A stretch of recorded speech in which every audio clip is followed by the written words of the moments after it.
An Ohio couple together for 20 years finally decided to get married this month because husband John Arthur is dying of Lou Gehrig's disease. I was in a relationship with John for almost 21 years.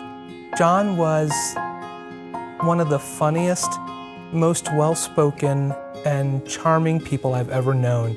John and I met at a bar. A couple months later, John and his roommates were having a New Year's Eve party, and I went to the party and never left. 2011, John was diagnosed with ALS. The typical time frame is 2.5 to 5 years before death. He was the love of my life. He was the person I committed to and would do anything for.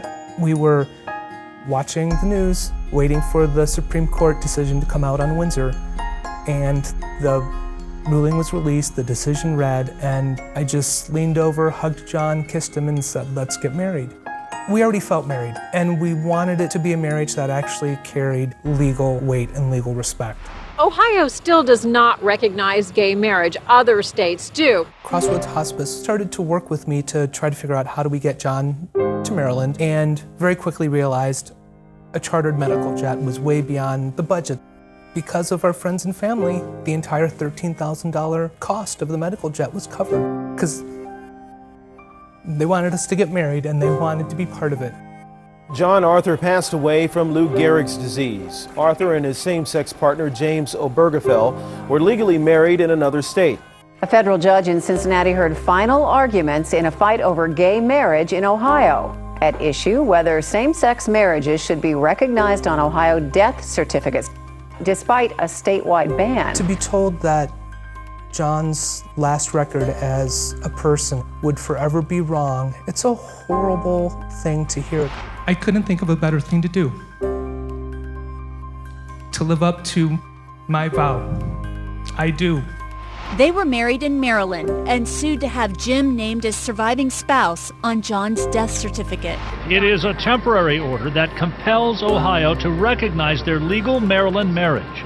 Each side says it is prepared to appeal, and that next step will take this case all the way to the U.S. Supreme Court. If the Supreme Court rules in our favor, it's going to be just an incredible feeling of joy and of accomplishment. More than anything, I'm going to miss John. I really am. I'm going to wish he were here to know we won. HRC has just been phenomenal. This fight I'm in, they're on my side and they're there to help. It's not that they're fighting for special rights for us. They're just fighting for the same rights. I just hope that in June, if we do have marriage equality across the United States, that people don't suddenly decide, great, we've won. We have to make sure that we have the right to live our lives with the protections and the safety that all Americans should enjoy. It's all about equal rights, and marriage is a part of it, but it's not all of it. So we need to keep fighting. The fight for marriage equality, it's getting really close to being done.